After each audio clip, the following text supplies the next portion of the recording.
Siran, je me tourne vers vous. Vous êtes enseignant, co-secrétaire de la Fédération Sud Éducation. Est-ce que vous avez été rassuré par les propos du ministre de l'Éducation? Alors aucunement, j'étais déjà inquiet en venant ici, comme l'ensemble des personnels de l'Éducation nationale. Et là, non seulement je ne suis pas rassuré, mais en plus, comme tous mes collègues, j'en suis certain, je suis extrêmement en colère. Là, clairement, le ministre et l'ensemble de la chaîne hiérarchique n'est pas à la hauteur d'une situation qui est certes extrêmement grave, mais extrêmement angoissante aussi pour les personnels, pour les parents. Et les réponses qui sont apportées ne sont clairement pas satisfaisantes au vu des dernières situations qui nous sont remontées du terrain. Pourquoi c'est pas satisfaisant selon vous? Pourquoi c'est pas satisfaisant? Parce que d'une part, le jeudi matin, le ministre dit que les écoles vont pas fermer.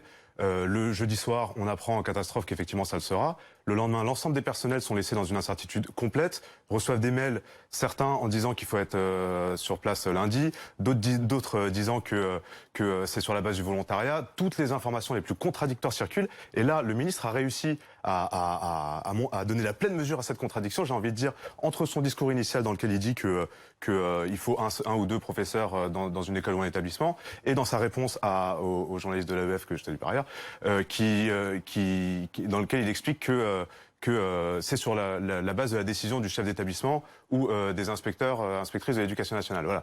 Il dit aussi que tout va être précisé au fur et à mesure, que c'est une situation évolutive, que chacun va être effectivement prévenu d'une certaine façon, que ce soit par mail, que ce soit par téléphone, que ce soit les chefs d'établissement. Mais on sait que la situation est évolutive aussi et que chacun prend des informations au fur et à mesure. Bien sûr, mais sauf que l'ensemble de ce qui est dit là pouvait être anticipé. Il n'y a strictement aucun élément qui ne pouvait pas l'être. C'est-à-dire, qu'est-ce qu'on fait des élèves qu'est-ce qu'on fait des enseignants au moment de la fermeture de l'école, à J+1, à J+2, c'est des choses qui pouvaient être anticipées.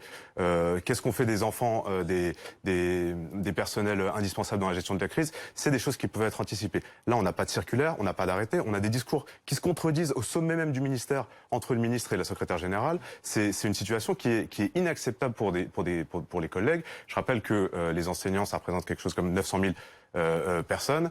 On peut pas plonger comme ça 900 000 personnes dans l'angoisse face à la situation de lundi, et on peut pas non plus continuer à les exposer comme ça à des risques, puisque manifestement les réponses qui sont données quant au contact avec les enfants de personnel soignant et le matériel qui sera donné ne sont pas satisfaisantes, et on va continuer à faire venir lundi dans les écoles et dans les établissements dans lesquels les chefs d'établissement seront suffisamment zélés pour le faire, des personnels qui auraient pu rester chez eux, alors même que dans l'ensemble des professions, ce qui est recommandé, c'est de rester à la maison et d'éviter de prendre les transports. Donc on expose les personnels à des risques, on bafoue leurs droits et on donne des ordres qui sont parfaitement contradictoires pour l'ensemble de la profession. Avant d'entendre